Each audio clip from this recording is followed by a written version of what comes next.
Wait till you're in the clear, and then you can literally put your foot down. That gives you a bit of a gap. So whenever you feel like you're ready, you want to go, because you will catch up to them in no time.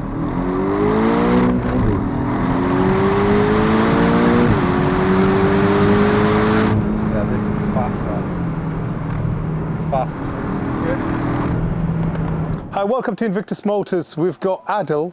He's here to purchase this Porsche 718 GTS. But actually the story began with Najeeb, his brother, contacting me about wanting to get a Porsche 911, and he just wanted a bit of advice and potentially to see if we could actually source him a Porsche 911. And I'll just let Najeeb speak, because this video is actually more about you guys, you experience, you buying a Porsche, driving a Porsche. So it's viewers to kind of talk about. So just tell us about your journey, really. So we were looking for a 718 GTS. They're quite rare, very specialist cars, hard to come by.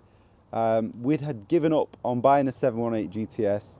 I had a chat with Bash about a 911, and then after that talk, we managed to source this car that we're really looking forward to test driving today. Yeah, car looks lovely, just as expected, just as described. It's the first time we've seen it. The deal's been done over the phone, so Bash is a top guy, he's trustworthy. Yeah. And obviously Najeeb will come in and take it out for another test drive with me. Perfect. So let's get on with it. And if you wanted to sort of manually drive it, yeah, you can Get into the kit. Exactly.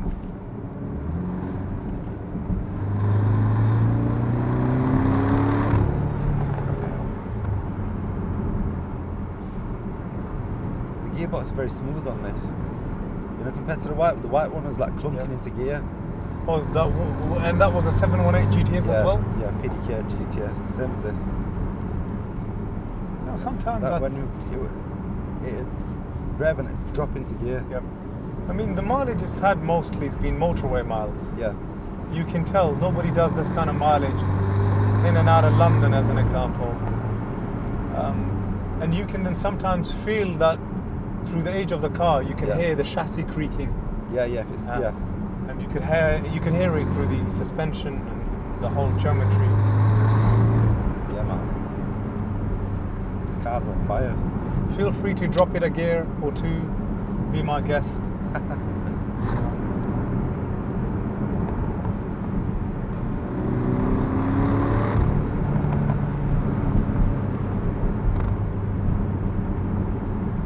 Would have been ideal not to be stuck behind them, but Yeah, we're here, bro. We're here.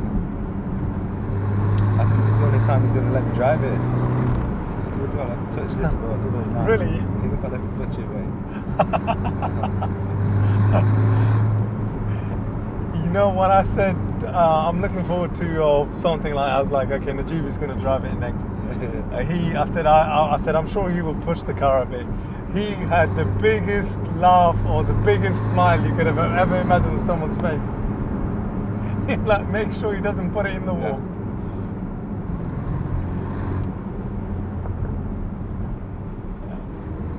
He was telling me, he said his son is very much looking forward to it. Yeah. You were telling me a story. Yeah. Because he goes to mosque.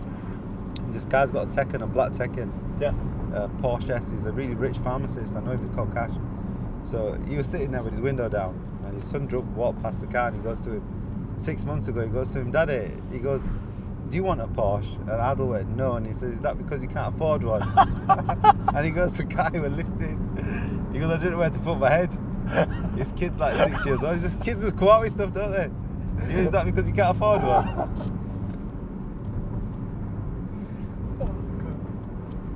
I said to him, I said, please do me a favor. Either send me a picture of a video with him in the Porsche, so I can put him in the video.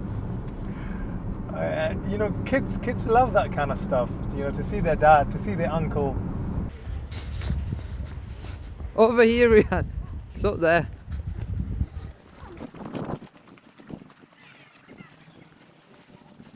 You want to take it home? Yeah. You excited? Yeah, come on then. Let's get you in. Are you looking forward to driving it home? Yeah. Why do you want Daddy to have a Porsche? Well, you did look at it first, but Are you happy? Yeah, but I am happy about you getting a Porsche, but you were looking at it first. Okay. Well, I liked it when like the seats, it moved like the seats, they've got a motion, like the seats feel like they're moving backwards. So, Oh, when Daddy put his foot down on the car. yeah, and then they move backwards because of how fast we're going. Okay. I We think- weren't breaking the speed limit though, were we? Yeah. Yeah. No, we weren't. So not. Right. Do you like this car then? Yeah. Shall we keep it? Yes, because you already bought it. You just bought it literally yesterday. Okay. You happy with the car? Yeah. Yeah. What did he say to Uncle Bashir? Thank you. Okay. No, I've got nephews from my sister.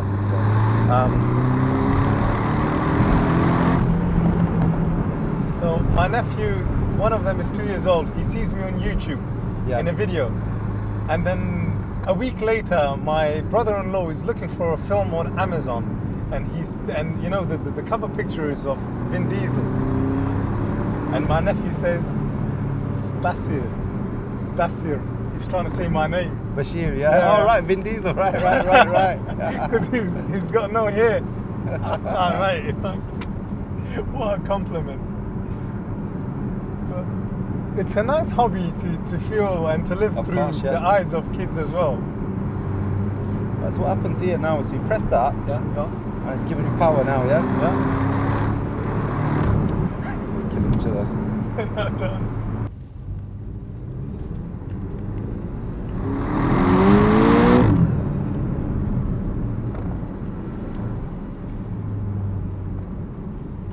Yeah, it don't spin or anything, does it?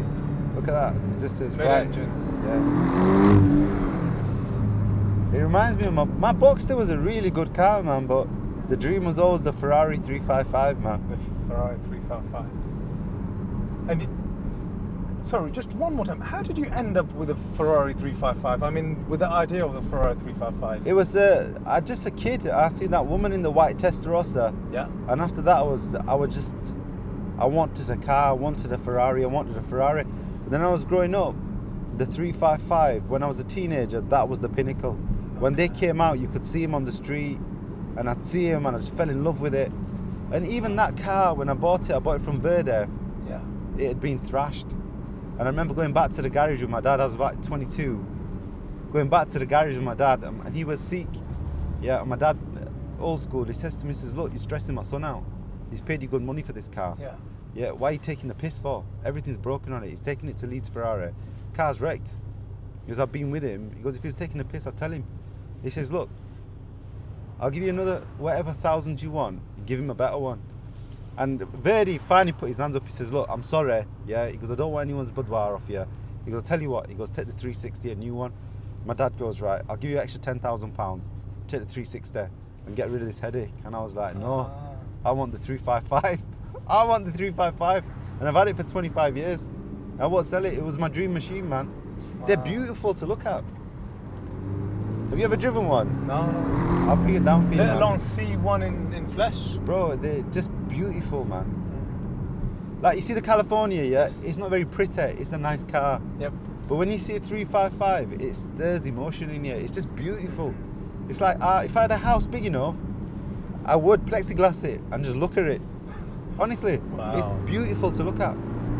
When it's just there on a summer's day and you just park it and put the roof down, it's just like art. It's beautiful. Like the 430 is not like that. 430 is a car. This 355 is artwork. It's just beautiful. That way. That's right. Maybe one more opportunity. Just go straight, Yeah. and then we'll do the next right. It's coming up. Whoa. This next right. I just.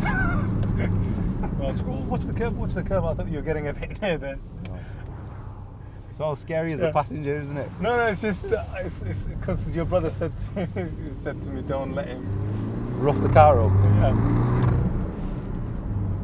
But I guess you're warming the tires for him to go back to Huddersfield. Yeah.